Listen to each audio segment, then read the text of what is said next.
로마서 14장 14절에서 마지막 23절까지입니다. 읽어봅니다.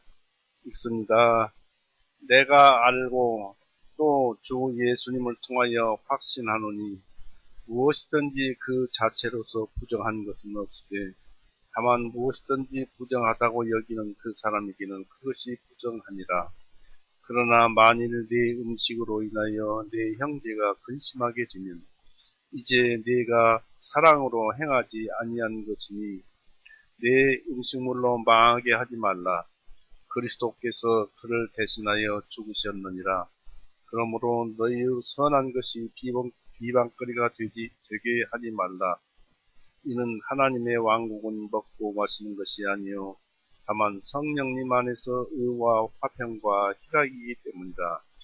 이는 이러한 것들로 그리스도를 섬기는 자는 하나님께서 받아주시며 사람들에게도 인정을 받기 때문이라. 그러므로 우리가 화평을 이루는 일들과 서로 덕을 세워주는 일들을 따라야 할지니 이는 음식물이 하나님의 일을 멸하게 하지 못하기 때문이다. 모든 것들이 참으로 순수하되 실족하게 하여 먹는 그 사람에게는 악한 것입니다. 이것은 고기도 먹지 아니하고 포도주도 마시지 아니하며 무엇이든지 내 형제를 걸려 넘어지게 하거나 실족하게 하거나 연약하게 하지 아니하는 것이 선하니라. 네게 믿음이 있느냐? 그것을 하나님 앞에서 네 자신을 위해 가지고 있으라. 자기가 옳다고 하는 그 일로 자신을 정죄하지 아니하는 자는 복이 행복하도다. 만일 의심하고 먹는 자는 정죄를 받나니 이는 그가 믿음으로 먹지 아니하기 때문이라. 무엇이든지 믿음으로 하지 아니한 것은 죄니라.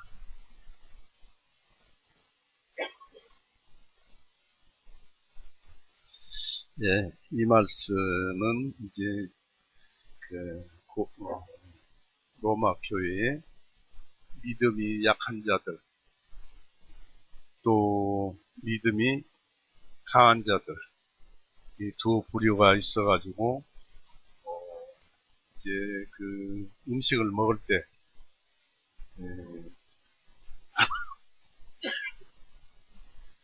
이 로마 교회에서 그 유대 교회의 율법을 익히 들어서 그로 인해서 이제 레이기나 이런 데서 보면은 돼지고기 같은 것은 먹지 말라, 또 이런 물고기는 먹지 말라, 이런 것이 기록되어 있는데 그것을 지키느라고 고기를 안 먹지만은 믿음이 강한 자들은 그만큼 성경책을 더 보았고 또 이제 그 사도 바울로 인해서 또 베드로로 인해서 모든 인류를 다 하나님께서 죄를 용서해 놓으셔서 누구든지 믿기만 하면 하늘 백성으로 받아주신다는 이 믿음이 굳건하고 확신을 가지고 있었기 때문에 거기에서 이제 이렇게 믿음이 약한 자들은 이 고기를 먹지 말고 돼지고기 같은 거 먹지 말라고 했으니까 먹으면 마음에 거리낌이 되어가지고 믿음이 강한 자들이 먹는 것을 보고서 그것을 이제 안 좋게 판단을 하고 또 믿음이 강한 자들은 예수님께서 다 이루어 놓으신 것을 즉 하나님께서 지으신 모든 것이 선하다는 그런 것을 알기 때문에 다 먹는데 믿음이 약한 자들은 그것을 부각했기 때문에 그 사람들을 무시하는 그런 것 때문에 이제 분란이 일어나는 것을 사도 바울은 여기에서 이렇게 14장을 통해서 얘기를 하면서 우리의 깊은 진리를 터득하게 해줍니다. 특히 이제 이것은 이 말씀과 관련이 되어 있습니다. 고린도전서 8장을 보세요.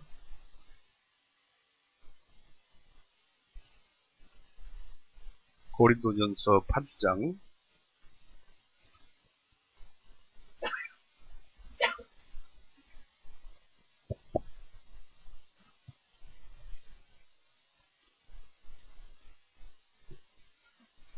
고린도전서 8장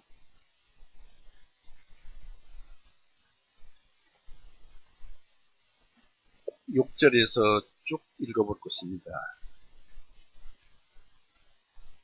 고린도전서 8장 6절. 우리에게는 오직 한 분 하나님이신 아버지께서 계시니 모든 것이 그분에게서 나왔고 우리도 그분 안에 있으며 또한 한 분 주님 예수 그리스도께서 계시나니 모든 것이 그분으로 인하여 존재하고 우리도 그분으로 인하여 존재하는가. 그러나 사람마다 이 지식을 가진 것이 아니니 이는 어떤 사람들은 지금까지 우상을 의식하여 하며 우상에게 바쳤던 것으로 여기고 그것을 먹기 때문에 그들의 약한 양심이 더러워졌느니라. 그러나 음식이 우리를 하나님 앞에 내세우지 못하나니 만일 우리가 먹어도 더 나은 것이 아니요 만일 우리가 먹지 아니하여도 더 나쁜 것이 아니라. 그러나 너희의 이러한 자유가 약한 자들에게 걸림돌이 되지 아니하도록 주의하라. 만일 지식이 있는 너희가 우상의 집에서 음식 앞에 앉은 것을 누가 보면 약한 양심을 지닌 그가 담대해져서 우상에게 바쳤던 것들을 먹으리라. 그러면 네 지식으로 그 약한 형제가 멸망하리니 그를 위하여 그리스도께서 죽지 아니하셨느냐. 그러나 너희가 이와 같이 형제들에게 죄를 짓고 그들의 약한 양심에 상처를 주면 너희가 그리스도를 대적하여 죄를 지는 것입니다. 그러므로 만일 음식이 내 형제를 실족시킨다면 이 세상이 서 있는 한 나는 고기를 먹지 아니하여서 내 형제를 실족하게 하지 아니하리라 하고 여기에 기록되어 있습니다. 결국 믿음이 약한 형제를 믿음이 강한 형제가 실족케 하는 그런 일을 하지 않도록 하도록 이렇게 이런 일뿐만 아니라 다른 일에도 매사에 그렇게 하라는 것입니다. 그런데 여기에서 우리가 알아들어야 할 것은 이제 지난주에도 말씀을 드렸지만은 이제 이어서 우리는 의심하는 의심하는 양심의 명령을 거슬려서 행동해서는 안 된다 이것입니다. 구원받은 사람은 그 영 속에 영 안에 성령님이 있기 때문에 성령님과 함께하는 그 영이 양심과도 동행하기 때문에 양심이 걸려서 하는 일은 죄를 짓는 것이다. 바로 고린도전서 8장 6절에서 13절 말씀이 그것을 가리키고 있습니다. 그리고 우리가 이런 그 말씀을 듣습니다마는 이 말씀은 그냥 읽을 때나 들을 때나 허투루 들을 것이 아니라는 얘기입니다. 히브리서 12장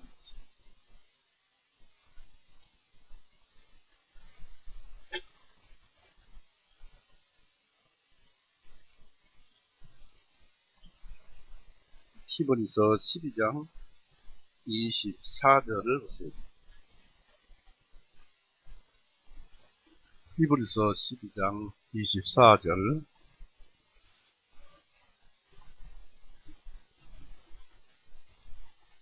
322페이지죠. 히브리서 12장 24절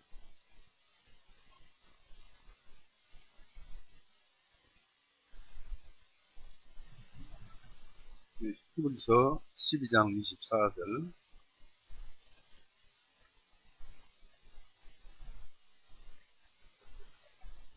찾았죠? 예, 새 언약의 중보자이신 예수님께와 아벨의 피보다 더 좋은 것들을 말씀하시는 뿌린 피에게니라 했는데 여기서 뿌린 피는 예수님께서 뿌린 피를 얘기를 하고 또 동시에 그 피가 말을 한다. 즉 예수님께서 죽으심이 말을 한다. 내가 죽음으로써 너희의 모든 죄들을 다 용서해 놓았노라 하고 말씀하시는 것이죠. 그런데 여기 앞절에, 그 앞에 새 언약의 중보자이신 예수님께와 그 다음에 아벨의 피보다 더 좋은 것들 말씀하시는 뿌린 피에게이다. 즉 성경 말씀하시는 그 말씀과 예수님은 함께 하신다는 말씀입니다.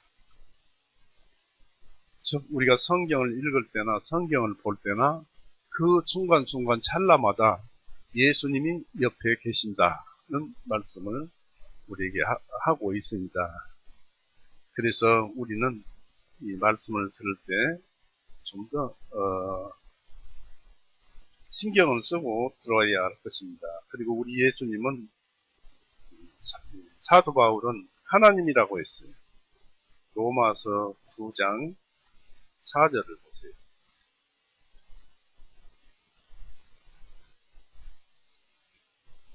로마서 9장 4절을 그들은 이스라엘 로마서 9장 4절 찾았죠? 네. 그들은 이스라엘 사람들이라 그들에게는 양자 삼으심과 영광과 언약들과 율법을 주신 것과 하나님을 섬긴 것과 약속들이 속해 있고 그 다음에 5절 조상들도 그들의 조상이요 육신에 관하여는 그리스도께서 그들 가운데서 나셨으니 그분께서는 모든 것 위에 계시며 영원히 복되신 하나님이시니라. 아멘. 그랬어요. 예수님을 사도 바울은 부르기를 여기에서 하나님이시다고 여기 말을 하고 있습니다. 그러니까 여러분이 책을 읽거나 말씀을 듣거나 할 때는 하나님이 바로 옆에 계신다는 것, 이런 것을 알고 듣고 마음에 새겼으면 좋겠습니다. 우리 오늘 말씀 중에 그 로마서 14장 23절을 보십시오.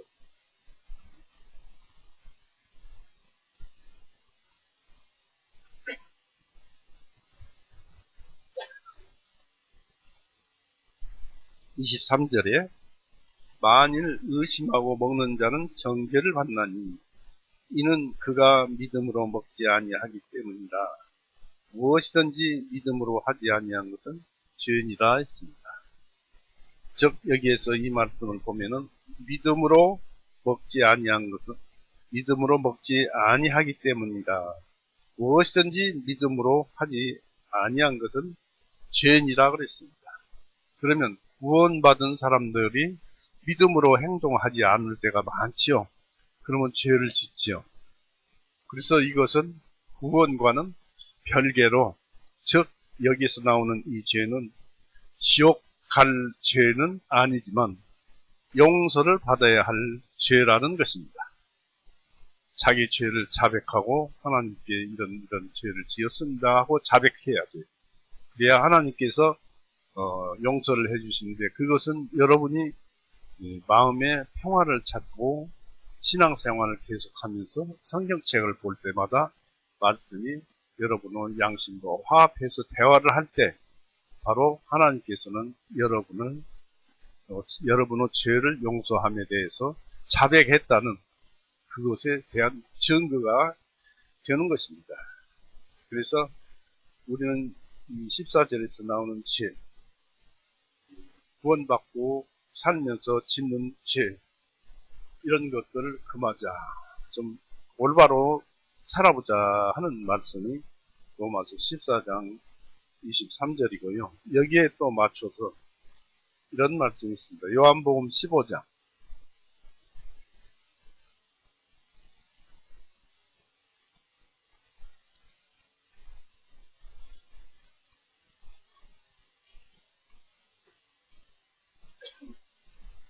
요한복음 15장 1절에서부터 보겠습니다.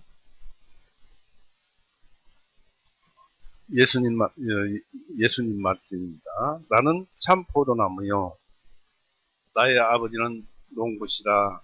내 안에 있어 열매를 맺지 아니하는 가지마다 아버지께서 제거해 버리시고 열매를 맺는 가지마다 깨끗하게 하시어 더 많은 열매를 맺게 하시느니라. 이제 너희는, 이게 제자들을 두고 하는 소리거든요. 구원받은 제자들을 두고 하는 소리인데, 이제 너희는 내가 너희에게 일러준 말로 깨끗하여졌으니 구원을 받았으니 4절에 내 안에 거하라. 그리하면 나도 너희 안에 거하리라. 가지가 포도나무에 붙어 있지 아니하면 스스로 열매를 맺을 수 없는 것 같이 너희도 내 안에 거하지 아니하면 아무 열매도 맺지 못하리라. 나는 포도나무요 너희는 가지들이라. 누구든지 내 안에 거하고 내가 그 안에 거하면 그는 많은 열매를 맺을 것이나 이는 나 없이는 너희가 아무것도 할 수 없기 때문이라 했습니다. 바로 믿지만은 예수님 안에서 예수님과 함께 동행을 하고 동거를 해야 열매를 맺는 것이지, 구원받았으니까 그냥 내 마음대로 산다, 내 모든 죄 용서하였다, 그건 맞습니다. 그러니까 구원을 주신 것이죠. 그러나 구원 이후에 우리의 삶은 열매를 맺는 신앙이어야 한다, 그런 얘기. 그래서 우리의 삶을 이렇게 얘기를 하고 있습니다. 빌립보서 보세요. 빌립보서 1장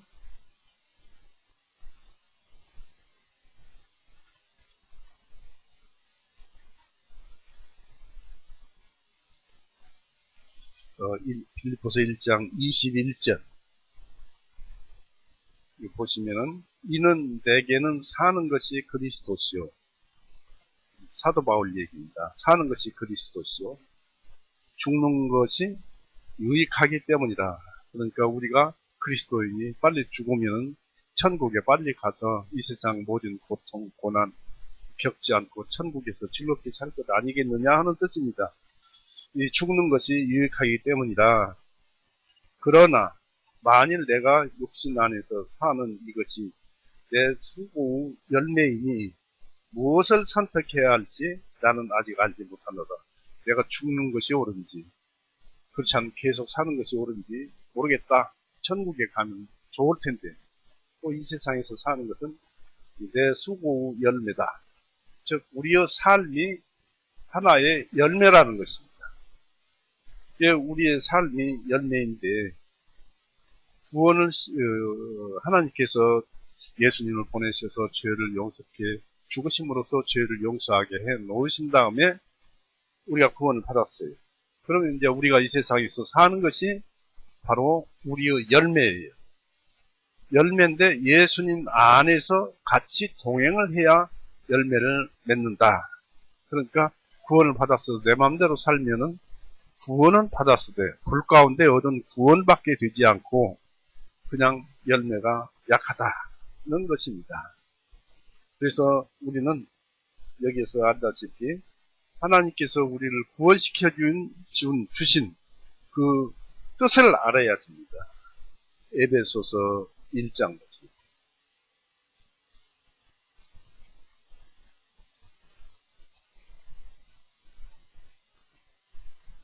1장 5절에서 보면 에베소서 1장 5절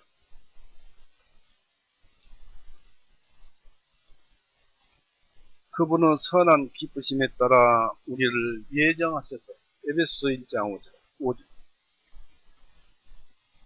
그분은 선한 기쁘심에 따라 우리를 예정하셔서 예수 그리스도를 통하여 자신의 자녀들로 입양하셨으니 구원을 주셨으니 받았으니 6절에 그분께서 그 사랑하시는 분 안에서 우리를 받아들이게 하신 은혜 곧 자신의 은혜의 영광을 찬양하게 하려 하십니다. 우리를 구원시켜 주신 것은 우리로 하여금 예수님을 그리고 하나님을 찬양하게 하는데 그 목적이 있다, 그런 얘기입니다. 또 8절 보십시오. 8절에서 10절 그 은혜 안에서 그분께서 모든 지혜와 총명을 우리에게 넘치게 하셔서 그분의 선하신 기쁨 곧 친히 그분 자신 안에서 작정하신 바대로 그분 자신의 뜻의 심비를 우리에게 알게 해 주셨으니 구원을 받게 해 주셨으니 이것은 때가 찬 경륜 안에서 하늘에 있는 것들이나 땅 위에 있는 것들이나 그분 안에 있는 모든 것들을 그리스도 안에서 하나가 되게 하려 오십니다. 그분 안에서 모든 것들을 자신의 뜻하신 대로 목적대로 이루시는 분으로 목적을 따라 우리가 미리 정하심을 받아 그분의 상속을 받았으니 했습니다. 이게 우리가 죄를 용서받았다는 얘기고 13절 14절 보십시오.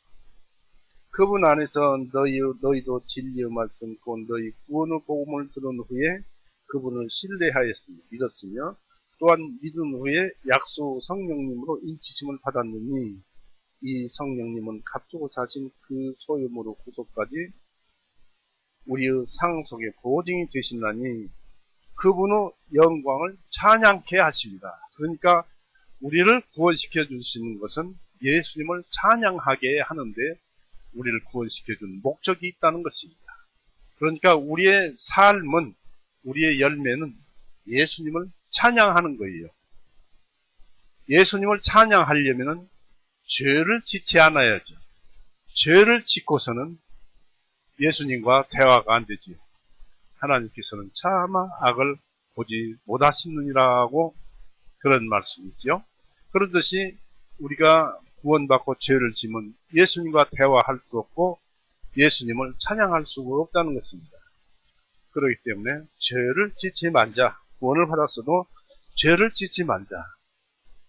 그러니까 우리의 의로운 생활은 계속 될 수 없다. 그런 얘기입니다. 일반 종교교회의 원죄 자범죄하고는 전혀 성격이 다른 것입니다. 구원을 받았으니까 우리는 이제 예수님을 찬양하기 위해서 신앙생활을 그 의로운 생활 또 확실한 생활을 하기 위해서 죄를 짓지 말자는 얘기입니다. 그것 때문에 그 로마서 14장 23절에 만일 의심하고 먹는 자는 구원을 받았지만 의심하고 먹는 자는 정죄를 받는 무엇이든지 음식을 먹든 무엇을 하든지 내 양심에 걸려서 의심이 나가게 되면은 그게 죄다 그런 얘기입니다. 왜냐하면 우리 안에는 성령님이 계시고 우리 안에는 양심이 있기 때문에 잘 안다 이것입니다. 그래서 이는 그가 믿음으로 먹지 아니하기 때문이다. 믿음 안에서 살아야 한다. 먹어야 한다. 무엇이든지 믿음으로 하지 아니한 것은 죄인이라고 하였습니다. 그래서 우리는 의심하는 양심의 그 명령을 거슬려서 행동을 해서는 안 된다는 얘기. 하지 않아도 죄가 아닌 줄 알지만 그것을 행하는 것이 합당한가라는 문제에 있어서 분명치 않은 것은 그 의심 가운데 머물러 있는 동안은 행동하지 또는 행하지 않아야 합니다. 왜냐하면 의심하고 먹는 자는 정죄되기 때문입니다.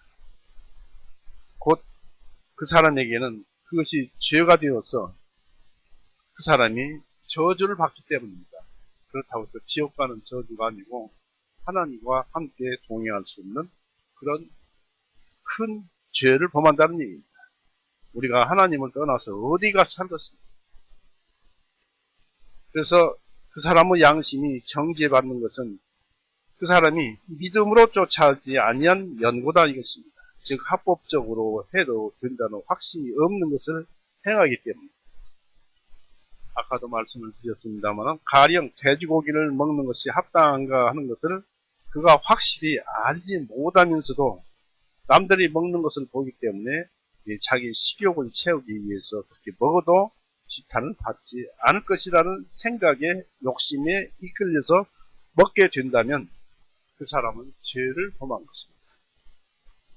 이 양심에 걸려서 껄쩍지근한데 그렇지 않으면 행하지 않아야 되는데 그것을 괜찮겠지 하면서 행동하는 것은 범죄가 되어서 죄가 죄를 부르고 나중에 큰 해를 보게 됩니다. 이런 경우 자기 자신의 양심은 자기를 범법자로 정죄하지 않을 수 없습니다. 우리의 규칙은 우리가 알고 있는 선에서 행동할 것이지 확신이 없는 그 이상은 초과하지 말자는 것입니다. 그리고 우리가 모르는 것이 있다 해도 하나님은 모르는 것을 다 가르쳐줘요. 빌립보서 3장.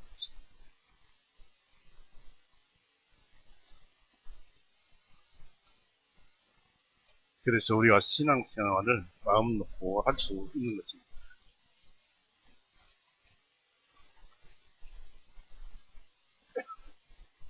빌립보서 3장 15절. 그러므로 누구든지 완전한 자들은 다 이렇게 생각하라. 구원받은 자들은 이렇게 생각하라. 만일 어떤 일에 너희가 다르게 생각한다 할지라도 하나님께서는 이것도 너희에게 계시해 주시리라. 알려주시리라.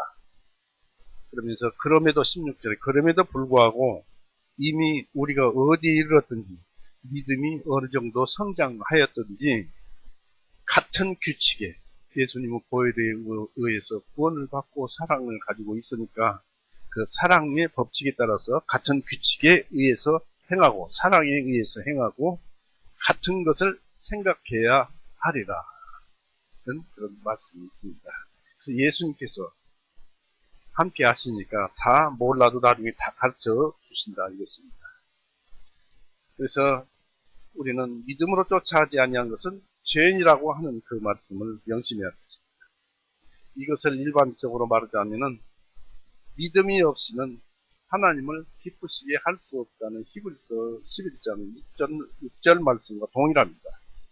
우리가 신앙생활에 있어서 무슨 일을 하든지 그 일을 믿음의 원리에 입각해서 곧 예수님의 뜻을 우리의 규범으로 또 그리스도의 영광을 우리의 목표로 또 예수님의 의로움을 우리의 유일한 탄원으로 믿는 마음에서 행하는 것이 아니라면 하나님으로부터 너 잘했다 라는 평판을 듣지 못하게 되고 맙니다.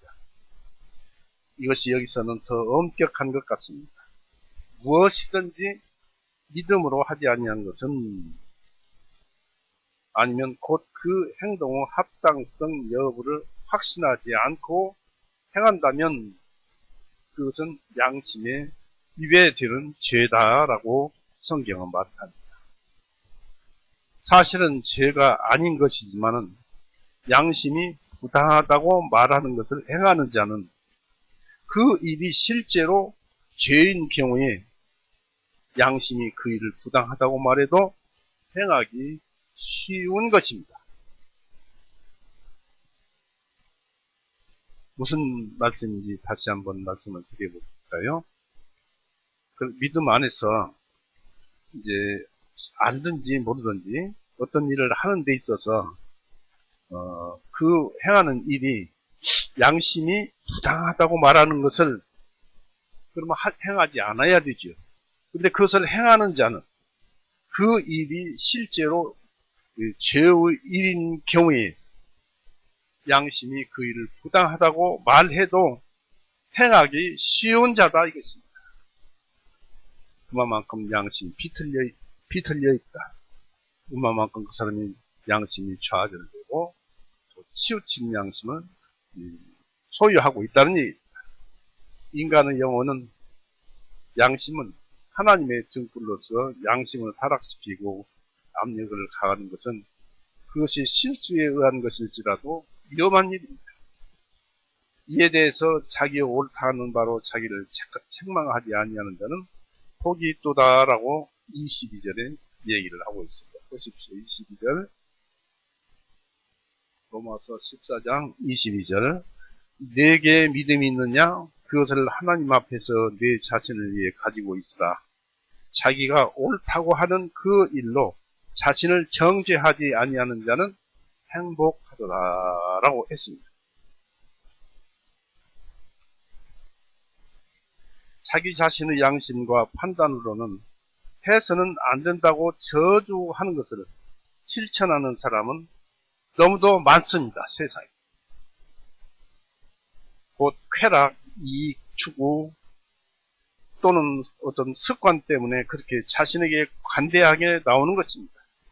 그러나 그가 그것을 행하고 있는 동안에도 그의 마음은 거짓말을 하고 있으며 그의 양심은 그 일 때문에 자신을 저주하는 것입니다.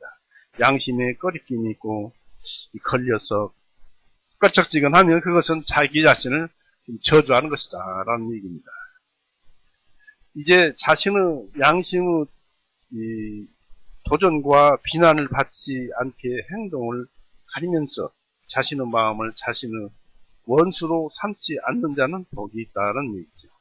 내면의 안정과 평온이 있는 자는 복이 있습니다. 고난의 때에 양심의 증거야말로 크나큰 위로가 되기 때문입니다. 아무리 몸이 아파도 양심이 걸려서 하면은 굉장히 몸도 아프고 영혼도 아픈데 죄는 없다 하는 얘기입니다. 아프더라도. 즉 타인들이 우리를 저주해도 우리 마음이 우리를 저주하지 않는다면 그것으로 만족합니다. 요한일서 3장 21절 보십시오.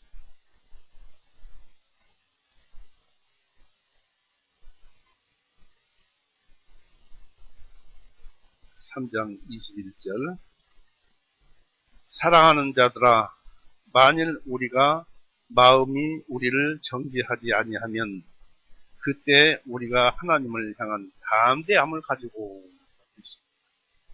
요한일서 3장 21절 하나님께 담대하게 나아갈 수 있는 것입니다. 또 구약에서도 그런 말씀이 있어요. 잠언서 18장을 보십시오.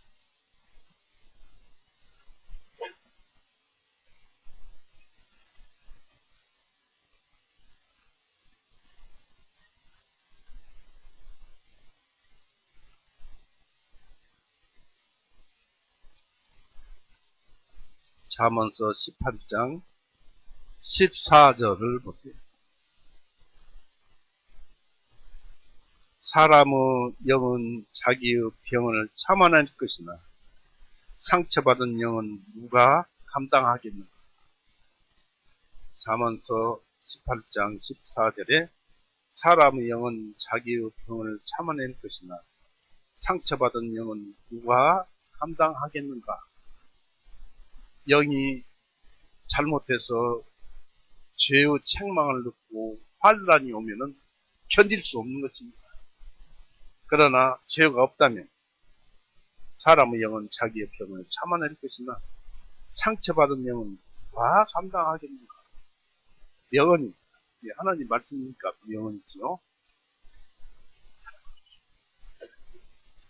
또 다른 규칙은 이 문제를 분명히 알고 있으면서 그리스도인으로서의 자유를 잘 알고 있는 자들에게 해당하는 것으로 약한 형제를 넘어지게 하지 않도록 조심하라는 것입니다. 그것이 13절에 로마서 14장 13절에 기록되어 있습니다. 13절에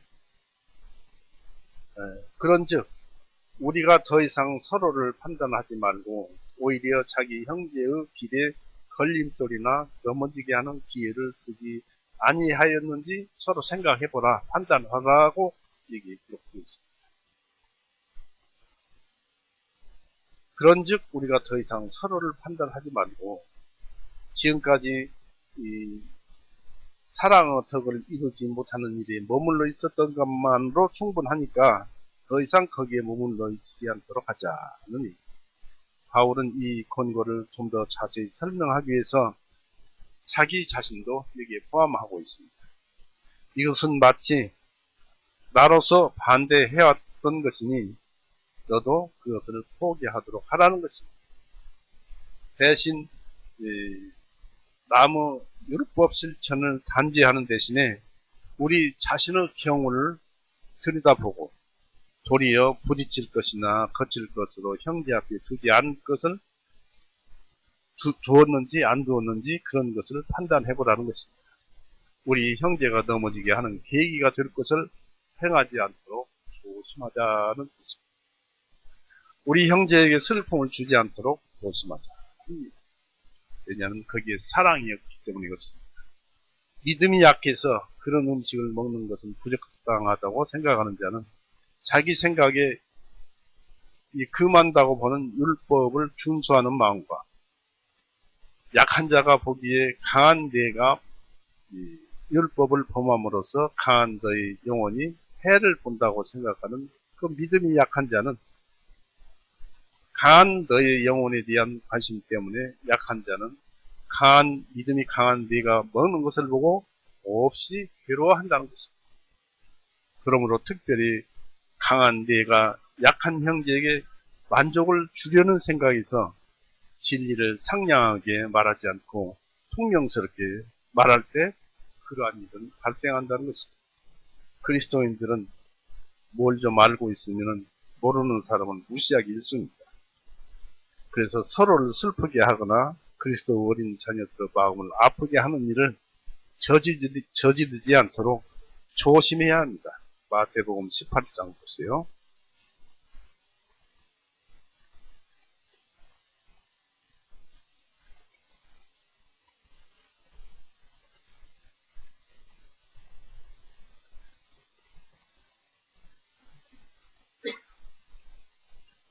마태복음 18장 6절 보세요.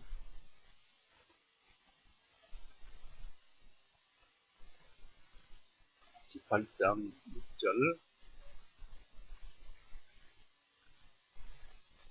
그러나 누구든지 나를 믿는 이 작은 자들 중에서 하나라도 실족하게 하는 자는 차라리 연자 맷돌을 목에 매단 채 바닷속 깊은 곳에 빠지는 것이 그에게 더 나으리라 하고 했습니다.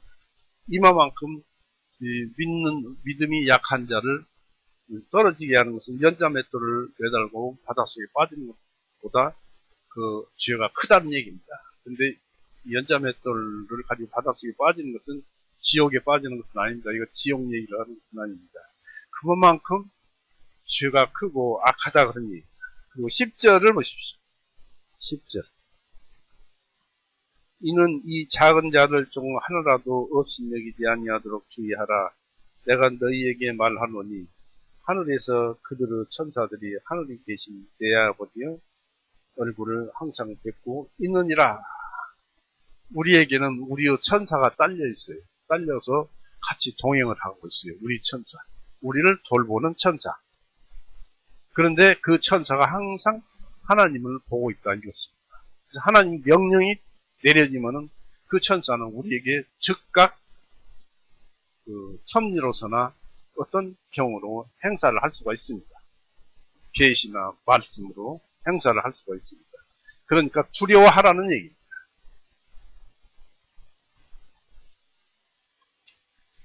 우리 형제에게 죄의 책망을 주지 않도록 조심을 해야 합니다.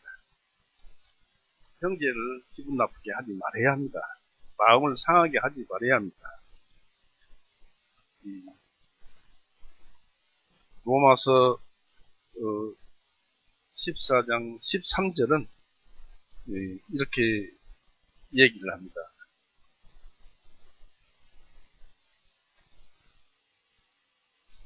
그런즉 우리가 더 이상 서로를 판단하지 말고 오히려 자기 형제의 길에 걸림돌이나 넘어지게 하는 기회를 두지 아니하는지 좀 살펴봐라, 판단하라, 그런 얘기.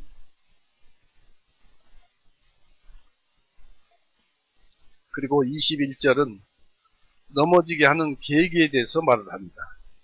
21절 보세요.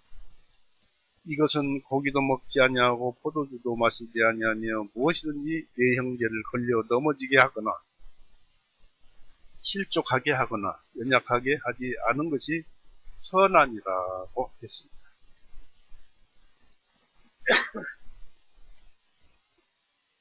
그래서 넘어지는 계기에 대해서 말을 해주고 있습니다.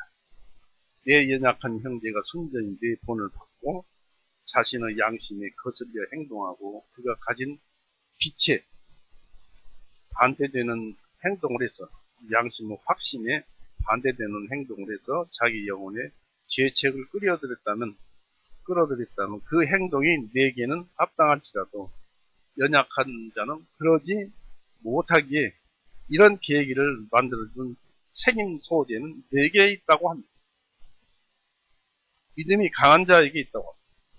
이것에 대한 설명이 아까 읽어봤죠. 고린도전서 8장 9절에서 11절에 얘기가 기록되어 있죠. 먹는 자, 돼지고기를 먹는 자, 못 먹는 자 얘기가 기록되어 있습니다. 똑같은 의미에서 21절에서 기록되어 있죠. 바울은 합법적인 것이라도 그것을 행함으로써 누구든지 넘어지게 하는 일은 하지 않도록 조심하라고 권하고 있습니다.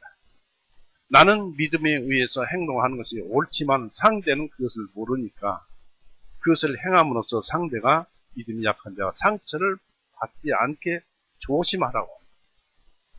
그래서 바울은 고기도 먹지 아니하고 포도주도 마시지 않는 것이다. 그런 것이 아름다우니라 했습니다. 그래서 우리는 하나님이 지으신 모든 것이 선함으로 아무것이나 정말 아무것이나 먹어도 되는 것이고 맛있는 것이지만 그것이 연약한 자를 넘어지게 하는 것이라면 그것을 먹지 말고 사양할 수도 있고 또 그것을 사양해야 마땅합니다.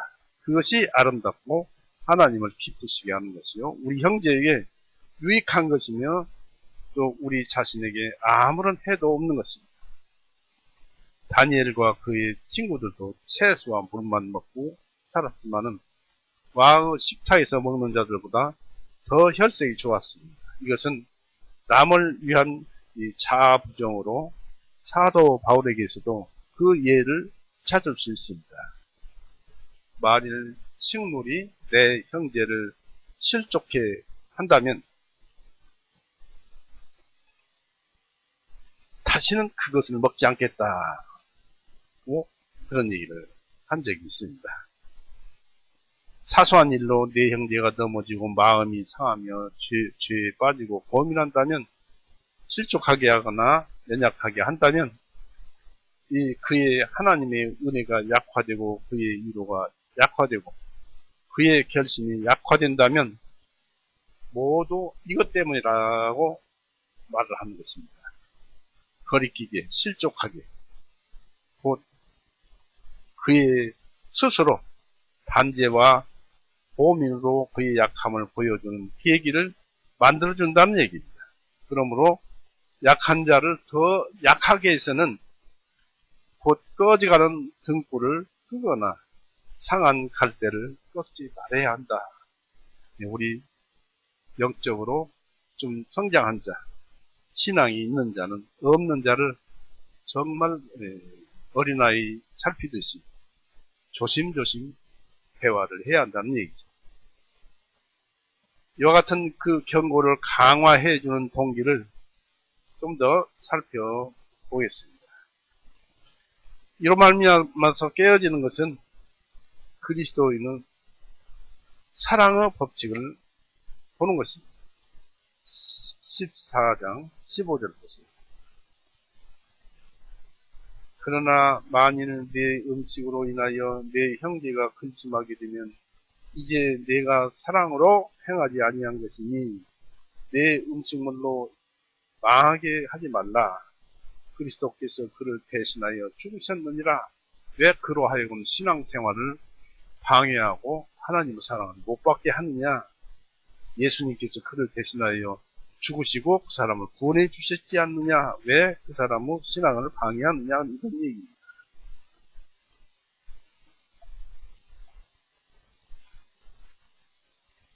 그렇습니다. 모세 율법이 금하는 그 음식 먹는 너를 보고 범민하게 되는 경우 너는 말할 것이다.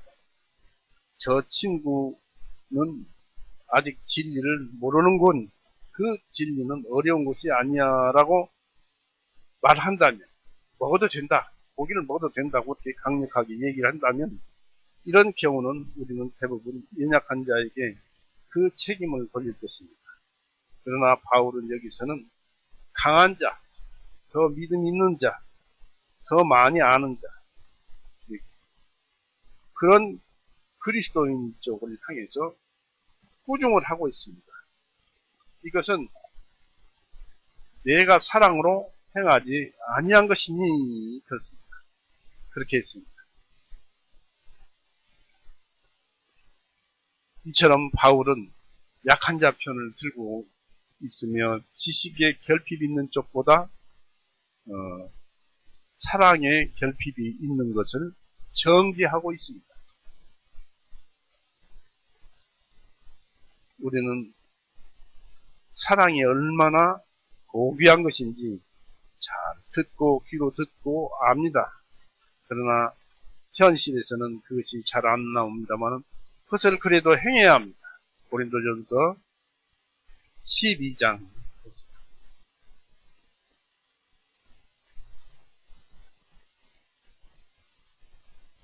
고린도전서 12장 31절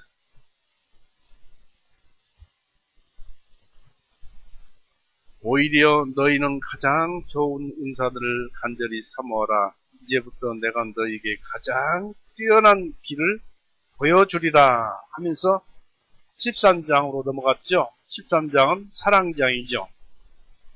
사랑장에서 특히 이것을 보십시오. 13장 중에 7절을 보십시오.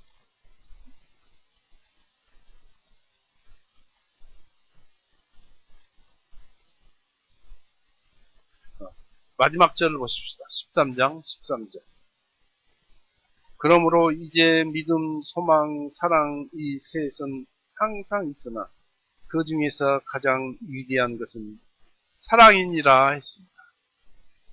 왜 사랑이 위대합니까? 서로 사랑하니까 위대한 것이고 하나님도 사랑하시기 때문에 이 세상을 창조하셨고 우리를 창조하셨습니다. 그런데 왜 사랑이 중요하냐면 믿음도 우리가 구원을 받고 천국 가면은 믿음이 소용이 없어요. 또 우리가 이런저런 소망이 있지요. 이런 소망도 우리가 천국 들어가게 되면 그런 소망은 필요가 없어요. 그런데 사랑은 천국에서도 소용이 있는 것이고 그것이 천국에서 빛을 발하기 때문에 나의 나가 되기 때문에 이것같이 중요한 것은 없다라고 합니다. 가장 위대한 것은 믿음, 소망, 사랑 이 셋은 항상 있으나 그 중에서 가장 위대한 것은 사랑이니라 하였습니다. 그래서 이것은 내가 사랑으로 행치 아니함이라. 우리 형제들의 영혼에 대한 사랑이 최선의 사랑입니다. 참 사랑은 형제들의 평안과 순결에 보다 더 관심을 받게 하고 우리의 양심뿐 아니라 그들의 양심에 관심을 가지게 합니다. 그리스도는 형제들이 지식이 약하다 해도 참 은혜를 가진 자들에게 온정을 베푸십니다. 이 그리스도 죽으심의 목적을 생각해 봅시다.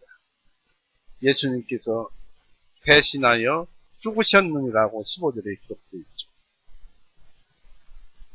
바로 예수님은 우리를 위해서 죽으셨는데 그 사람은 죄인 아닌 사람을 위해서 죽은 것이 아니고 흉악한 죄인들을 대신해서 예수님께서 죽으셨어요.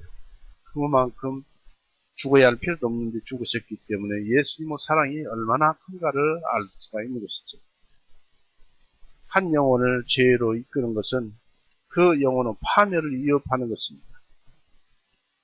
그의 신앙을 뒤흔들어 놓고 그의 정욕을 불러일으키면서 그로 하여금 양심의 빛에 거슬려 행동하게 유혹함으로써 너는 그를 유대교로 종교로 돌아가게 하는 계기를 그에게 주어 원망시키고 있다. 죄의 시작은 제방의 조그만 물구멍 같지만 점점 커진다면 우리는 언제 파멸 쪽에서 그칠 것인지 장담할 수가 없다는 것입니다. 이 그리스도께서 사람들을 위해 죽으시기까지 보여주신 사랑을 생각을 하면은 그들의 행복과 구원을 관심 있게 생각하지 않을 수 없다라는 것입니다. 그런데 그들을 회방 놓는 것을 생각하지 않을 수가 있겠는가? 그리스도께서 그들을 위해서 생명을 바치셨는데 우리가 누구라고 그들을 위해서 고기 한 점을 생각하지 않을 수, 한 점을 삼가하지 않을 수 있겠느냐 이것입니다. 예수님께서 그렇게 높이 평가하며 사랑하고 있는 자를 겨우 갓 구원받았지만 자기 생명을 들여서 구원시켜 놨잖아요. 믿음이 약하지만은 그렇게 죄에서 건져내시잖아요. 그런데 그렇게 높이 그 사람을 높이 예수님께서 평가하고 자기 생명을 바친 그 사랑하고 있는 자를 믿음이 조금 더 있다고 우리가 과소평가할 수 있겠느냐 이것입니다. 주님은 그들을 위해서 몸을 바칠 가치가 있다고 생각하셨는데 우리는 형제들을 위해서 고기 한 점을 상가할 수 없을 정도로 무가치하게 생각해도 되겠느냐 이것입니다. 내 음식물로 했습니다. 너는 그 음식이 내 것이라고 주장하지만은 그러나 그것으로 마음이 상한 내 형제는 그리스도의 것이요 그분의 구속의 일부라는 것을 기억하라고 하십니다. 실상은 우리가 먹는 그것도 예수님께서 우리에게 주었기 때문에 먹는 것입니다. 그러지만은 그 고기 한 첨을 먹음으로 인해서 형제를 기분 상하게 해서는 안 된다는 것입니다. 그러면서 그리스도의 목적을 회방하고 또 내 형제뿐 아니라 그리스도의 마음까지 상하게 하고 있는 것이다는 것입니다. 주님은 복음 시대에 모두가 구원받으며 온전히 성장하기를 바라고 있습니다.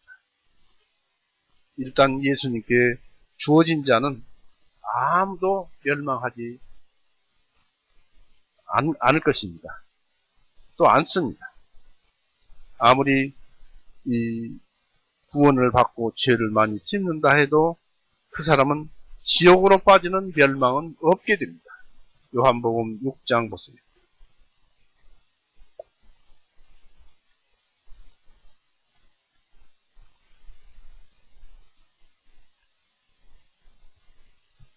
(6장 39절) 요한복음 6장 39절 이것이 나를 보내주신 아버지의 뜻이니 즉 그분께서 내게 주신 모든 자들 중에서 내가 하나도 잃지 아니하고 마지막 날에 다시 일으켜 세우는 것이니라.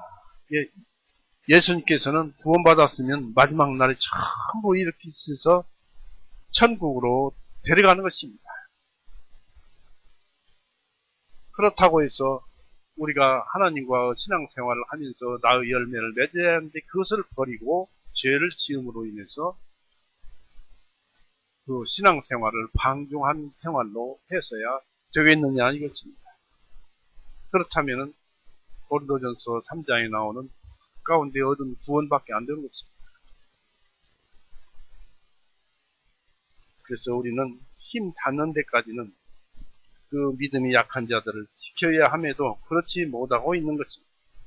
오히려 그리스도께서 그들을 위해서 죽으셨다는 사실로 그 믿음을 강하게 하기 위해서 너는 형제들을 멸망시킬 수도 있다고 하십니다. 고린도전서 8장 10절 11절 읽어봤죠. 우상 앞에서 음식물을 먹으면 믿음이 약한 자가 믿음이 강한 자가 먹는 것을 따라서 먹게 됩니다. 그런데 그 사람 양심 속에는 저거 먹어서는 안 되는데 라는 거리낌이 있어요. 그 양심의 거리낌이 그 사람은 죄가 되어서 하나님과 대화가 단절된다. 그런 얘기입니다. 이제 그래서 하나님의 의를 생각해 봅니다. 20절 보세요. 로마서 14장 20절.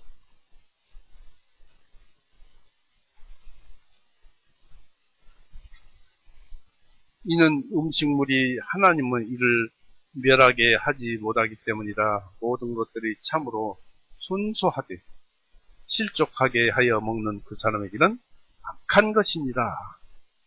돼지고기는 먹으면 안 돼 라고 생각하는 것은 이건 피니까 먹어도 안 돼 라고 생각하는 것은 이것은 그렇게 생각하고서 먹었대. 그러면 양심을 거리낀 거예요. 그러면 죄를 짓는 거예요. 그래서 모든 것들이 다 하나님께서 지으신 모든 것이 순수한데, 참으로 순수하되, 실족하게 먹는 그 사람에게는, 즉, 이건 나쁜 거야, 부정한 거야, 라고 생각하고 먹는 자에게는 그것이 악한 것이다. 라는 것입니다. 그래서 은혜의 일, 특별히 내 형제의 영혼 속에서 벌어지고 있는 믿음의 일을 파괴하지 말라는 것입니다. 평안과 이로의 일은 지식이 아니고 사랑입니다. 또 음식물 자체는 하나님의 일을 멸하게 하지 못합니다. 그러므로 너는 마땅히 하나님과 더불어서 일할 것이지 내 형제의 일을 방해하지 말라고 얘기하고 있는 것이죠. 그리고 은혜와 평안의 일은 하나님의 일입니다. 은혜와 평안의 일은 하나님의 일입니다. 하나님께서 주셔야 은혜를 받고 주셔야 평안을 누리기 때문입니다. 그래서 그것은 하나님을 위해서 행해지는 일이요, 그분 일의 시작입니다. 빌립보서 1장 6절 보세요.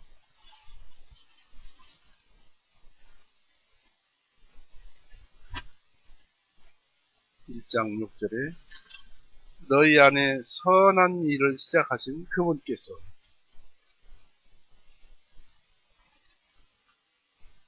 빌립보서 1장 6절 너희 안에 선한 일을 시작하신 그분께서 예수님께서 하시죠. 하나님께서 하시죠. 그분께서 예수 그리스도 날까지 이 일을 이루실 것을 확신하노라. 예수 그리스도 날은 백보자 심판이죠.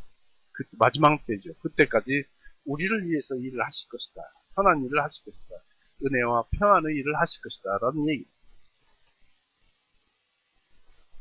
그리스도께서는 그 사람을 대신하여 죽으신 일을 15절에 가리켜서 여기서는 20절에 하나님의 일이라고 말하고 있다는 것을 유념해야 합니다. 우리의 구원을 이루기 위해서는 우리가 할 수 없는 일과 우리가 할 수 있는 일이 있습니다. 각자 성도는 하나님의 작물이요, 농작물이요, 건물입니다.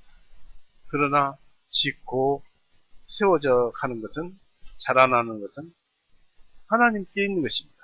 에베소서 2장 보세요.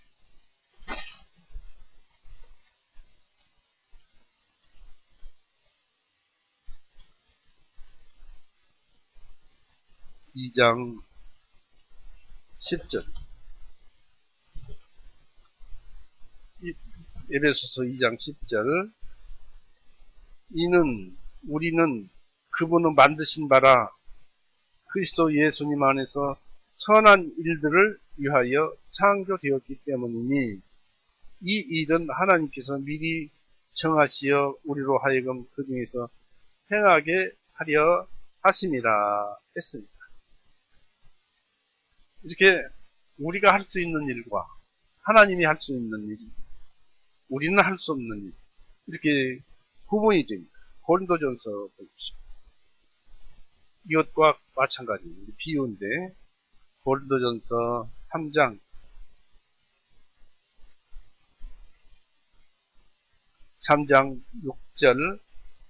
6절에서 봅니다. 6절 나는 심었고 아볼로는 물을 주었으나 오직 하나님께서는 자라나게 하셨나니 그러므로 심는 자나 물 주는 자는 아무것도 아니로되 오직 자라나게 하시는 분은 하나님 뿐이시니라. 이제 심는 자와 물 주는 자는 하나이니 각 사람은 자기의 수고에 따라 자기의 보상을 받을 것이니 이는 우리가 하나님과 함께 일하는 동역자들이요 너희는 하나님의 경작지이며 하나님의 건축물이니라고 여기에 기록되어 있습니다. 바로 여기서 우리는 물 주고 씨 뿌리는 전도하고 말씀을 가르치는 일을 할 수 있지만은 구원받게 하는 일, 평안의 일, 또 위로 일은 예수님만, 말씀만 할 수 있는 거예요. 자라나게 하는 분은 하나님 한 분뿐이라는 얘기입니다. 구원을 주시는 분은 하나님 한 분뿐이요. 그것이 하나님의 일입니다. 그래서 각자 성도는 하나님의 농작물이 하나님께서 자라나게 하시는 거죠.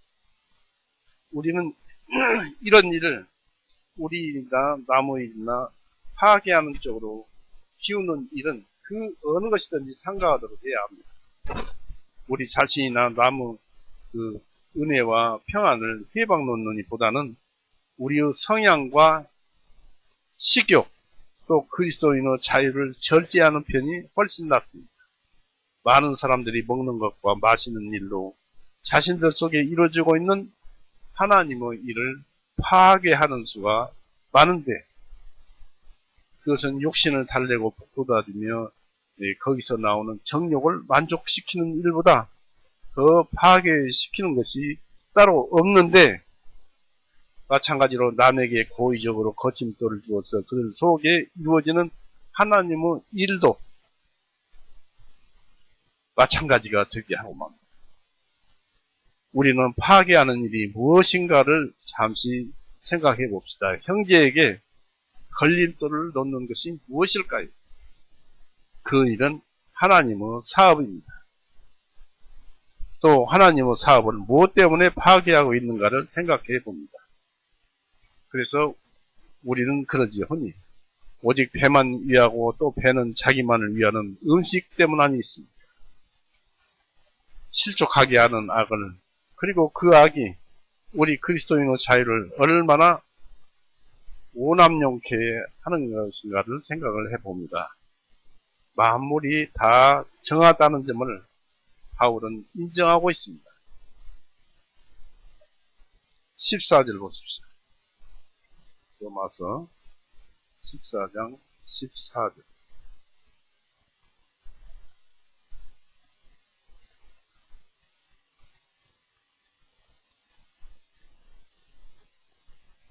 내가 알고 또 주 예수님을 통하여 확신하노니 무엇이든지 그 자체로서 부정한 것은 없으되 다만 무엇이든지 부정하다고 여기는 그 사람에게는 그것이 부정하니라 했습니다.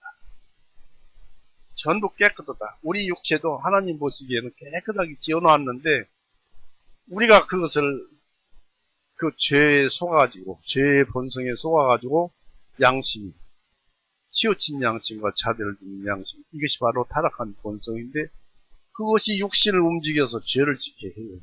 죄는 육신은 괜찮은데 그래서 우리의 싸움은 영적 싸움은 혈과 육이 아니고 하늘에 있는 권세 또 공중에 있는 권세 이런 권세들과 싸움이라고 기억되어 있죠. 사단과 싸움이다 이런 얘기. 그래서 우리는 마음속에서 항상 그것을 알아야 됩니다. 일단 한번 찾아보고 가겠습니다. 로마서 7장.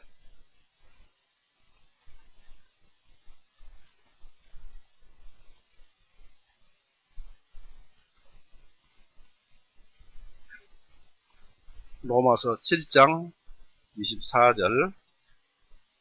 오호라 나는 권고한 사람이로다. 이 사망의 몸에서 누가 나를 건져내리요. 예수 그리스도 우리 주님을 통하여 내가 하나님께 감사하노라. 그런즉 내 자신이 마음으로는 하나님의 법을 섬기되 육신으로는 이 육신을 사도 바울은 타락한 본성을 육신으로 표현을 했어요. 창세기 6도 타락한 본성을 얘기합니다. 그래서 법을 섬기되 타락한 본성, 내 휘어진 양심으로는 죄의 법을 섬기노라.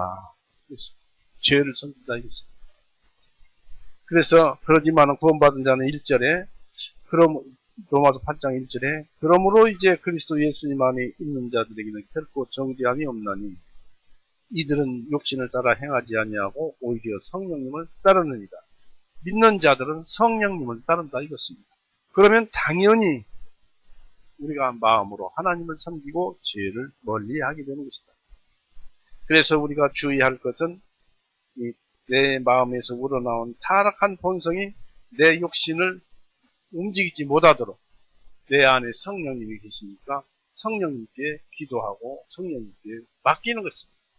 그러면 성령님께서 자기의 욕망을 제거시켜주고 육신을 움직이지 못하도록 내 육신과 뇌를 움직이지 못하도록 행동하지 못하도록 제어해 주시고 지켜주십니다.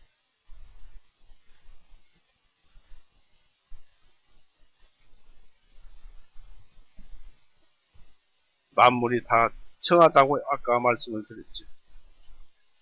그리고 우리가 고기를 먹는 것은 합당한 의식율법이 금하고 있는 그런 음식까지도 먹을 수 있습니다. 그러나 우리가 이 자유를 남용하면은 그것이 우리에게 죄가 됩니다. 우리가 먹는 것을 보고 남들이 죄를 지을 수가 있습니다. 끓이김으로 먹는 사람에게는 악한이라고 20절을 보십시오. 로마서 14장 20절. 이는 음식물이 하나님의 일을 멸하게 하지 못하기 때문이다. 모든 것들이 참으로 순수하되 실족하게 하며 먹는 그 사람에게는 악한 것입니다. 거리끼는 것은 양심이 부정하다고 생각한 것들은 내가 생각하면서 먹는 것은 내 양심이 죄를 짓게 만들었다. 그러니 합당한 일이 부당하게 처리될 수도 있습니다. 한편 실족하게 하며 먹는다는 말은 아무 생각 없이 먹는다거나 고의적으로 그의 형제를 실족해 하려고 먹는 그런 의미를 가지고 있습니다. 여기서 주목할 점은 실족해 하는 당사자들에 대한 꾸중입니다.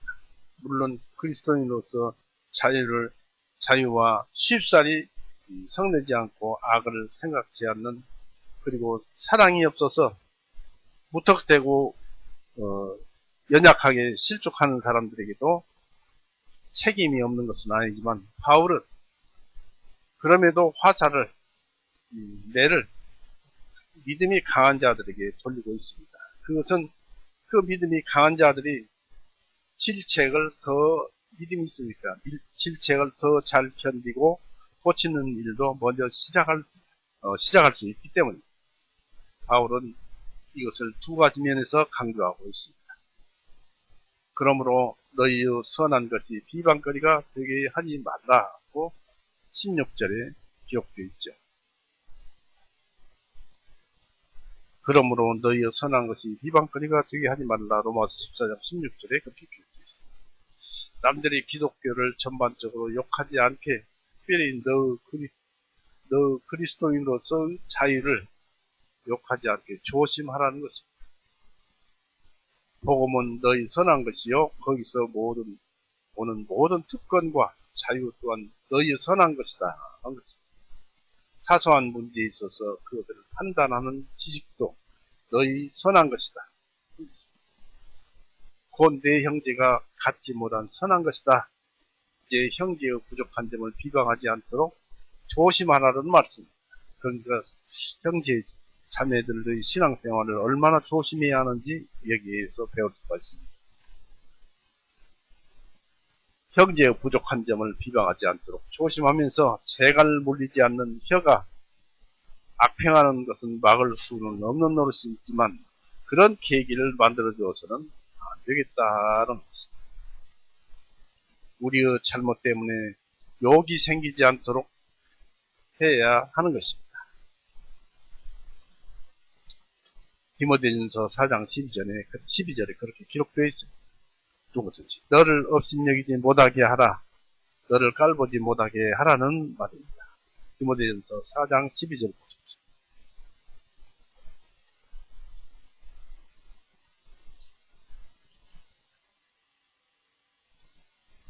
디모데전서 4장 12절. 아무도 내 연소함을 업신여기지 못하게 하고 오직 너는 말과 행실과 사랑과 영과 믿음과 순결에 있어서 믿는 자들은 본이 되어 그랬습니다.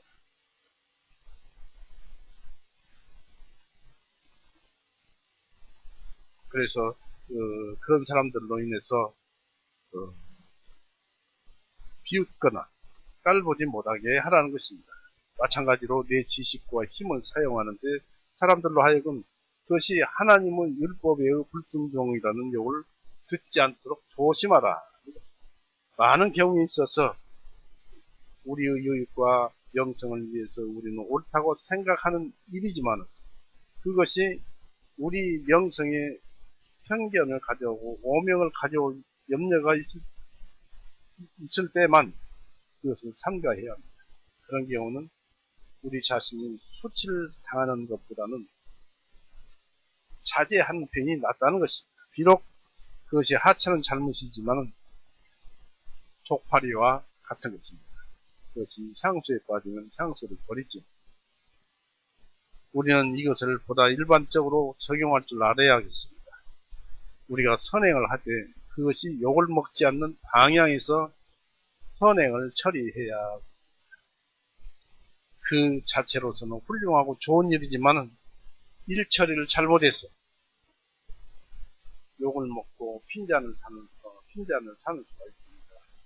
좋은 기도, 좋은 설교, 좋은 강의가 가령 시간의 배열이 잘못되거나 표현의 부족, 기타 다른 부대적인 그 상황 배열에 신경을 못 쓰는 바람에 욕을 먹는 수가 있습니다.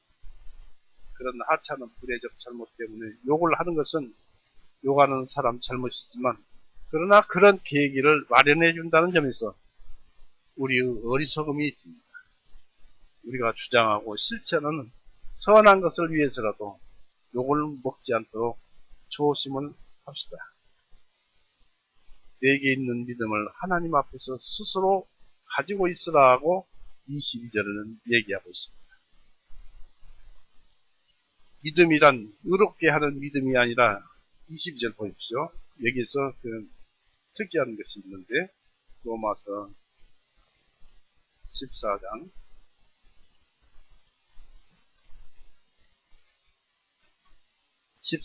22절 보세요.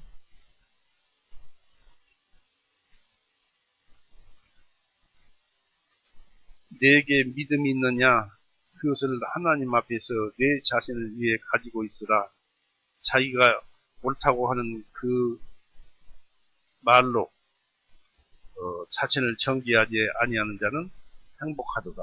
여기서 내게 믿음이 있느냐, 구원받은 사람은 다 믿음이 있죠. 믿음으로 구원을 받으니까. 이 믿음은 들음에서 나고 들음은 하나님의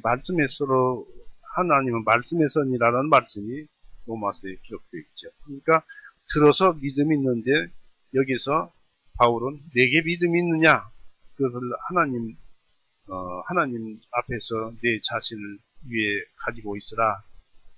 자기가 옳다고 한 그 일로 자신을 정죄하지 않은 자는 행복하도다라고 여기 있는데 이 믿음이라는 것은 여기서 말하는 믿음은 의롭게 하는 그런 믿음이 아니라 논란의 대상이 되고 있는 문제에 대한 지식과 확신을 두고 말하는 것입니다. 내게 확신이 있느냐? 먹지 않는데 확신이 있느냐라는 것을 믿음으로 표현했습니다. 그런 경우에 분명한 것을 알고 있는가? 모든 음식을 똑같이 먹고 모든 날을 주일만 재우고 똑같이 지킬 수 있는가? 스스로 가지고 있으라. 내 확신을 가지고 있으라. 곧 내 마음속으로나 기뻐할 것이지 그것을 오만하게 사용하면서 내 약한 형제를 걸려 넘어지게 하지 말라는 것입니다. 이런 하찮은 문제에 있어서 우리는 우리의 확신을 반복할 수는 없지만은 그것이 유익보다는 해를 가져올 때는 때때로 그것을 감출 수도 있습니다. 즉 스스로 가지고 있으라. 스스로 남에게 알리지 말고 스스로 가지고 있으라는 뜻이죠. 그 내 자신에게만 준칙으로 적용할 것이지 남에게도 강요할 수 없는 것이다. 그러면서 의심스러운 문제에 있어서 명확한 지식을 가지고 있다는 것은 우리가 마음 놓고 행동할 수 있다는 말입니다. 그런 명확한 지식이 없는 자들에게 도사리는 주저함, 또 질투, 그리고 의심에서 해방되어서 자유로 행동할 수 있다는 얘기. 각각 자기의 일을 살피라고 갈라디아서 6장 4절에 기록되어 있습니다. 자기의 일을 말씀이라는 시금석에 가져와서 시험해보고 하는 일에 있어서 정확을 기하도록 하자는 것입니다. 그러면은 자랑할 것이 자기에게만 있고 남에게 있지 아니하다 하는 것입니다. 바울은 이런 문제에 있어서 확신이 있었습니다.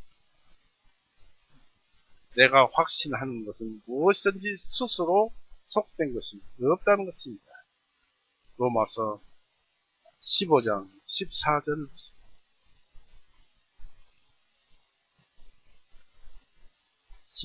15장 14절. 나의 형제들아, 나 자신도 너희에게 대하여 확신하노니 너희도 선함으로 가득하고 모든 지식이 충만하며 능히 서로 훈계할 수 있느니라고 했습니다. 이것도 확신한다는 겁니다. 또 아까 14절에서도 하나님께서 지으신 모든 것은 선하다고 확신을 가지고 있습니다. 내가 확신하는 것은 무엇이든지 스스로 속된 것이 없다는 것입니다. 그러나 바울은 이 확신을 자기만 간직했지 그것을 사용해서 남이 걸려 넘어지게 하지 않았습니다. 이런 논란의 대상이 되는 문제에 명확한 지식을 가지고 있는 자들이 하나님 앞에서 스스로 각자들만, 스스로 자신들만 그것을 간직하고 남에게 강요하지 않는다면 교회가 얼마나 평화롭고 행복하게 되겠느냐 이것입니다. 이런 것을 강요하는 것보다 자기가 믿음이 있다고 자기 믿음을 강요하는 것보다 더 그리스도인의 그 자유에 반대되는 것도 또 교회의 평안과 양심의 평안에 파괴적인 것도 없습니다. 꼭 필요한 일에 연합하고 필요치 않는 일에 있어서는 자유롭게 하되 이 둘에 있어서 모든 것을 사랑으로 하자. 사랑이면 다에게. 그러면 만차는 치유되고 말 것입니다. 하나님 앞에서 스스로 가지고 있으라고 했습니다. 그런 확신을 주신 목적은 이런 자유를 가지고 있음으로 해서 하나님에게 거리낌이 없는 양심을 가지라는 것입니다. 그래서 우리 양심이 참 중요합니다. 이것을 우리는 만족을 합시다. 하나님 앞에서 가지고 있는 것이야말로 참 위로인 것입니다. 하나님 보시기에 올바른 것만이 참으로 올바른 것입니다. 여기 일반적인 규칙이 하나 더 기록되어 있습니다. 그러므로 우리가 화평을 이루는 일들과 서로 덕을 세워주는 일들을 따라야 할지니라고 19절에 기록되어 있습니다. 여기에 우리 형제에 대한 우리의 임무와 요점이 있습니다. 우리는 상호간의 화평을 위해서 힘써야 합니다. 화평을 기원하고 그것을 떠들때지만은 실제에 있어서는 그 정반대의 길을 가는 자들이 많습니다. 하찮은 것에서 가지는 자유, 약하고 섬세한 자들에 대한 공손한 태도, 그리고 하나님의 일에 대한 열심, 이 모든 것이 화평을 이루는 일들입니다. 온유, 겸손, 자부정, 사랑은 화평의 원천이요 화평을 이루는 요소들입니다. 우리는 언제고 화평으로 즐거워해야지만은 않습니다. 오히려 전쟁을 기뻐하는 자들이 부지기 있습니다. 그러나 화평의 하나님은 우리가 화평을 이루는 일을 따를 때만이 하나님은 우리를 받아주십니다. 우리는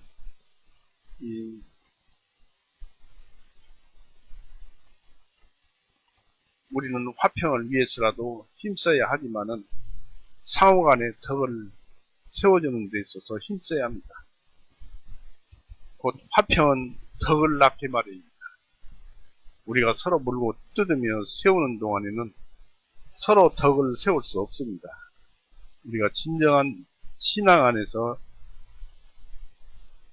곰곰이 그것을 생각하고 충고하며 견책하면서 교훈하면서 모범을 보이고 자기만 내세우는 것이 아니라 서로를 세워주도록 합시다. 그러면 서로 덕을 세우는 것은 많이 있습니다. 그 길이 많이 있습니다. 우리는 하나님은 건축물이요, 하나님은 성전입니다. 서로 붙들어 세워줄 필요가 있고 서로 영적 성장을 위해서 힘쓸 필요가 있습니다. 부축을 받지 않을 정도로 강한 믿음 있는 자도 없고 덕을 세울 수 없을 정도로 믿음이 약한 자도 없습니다.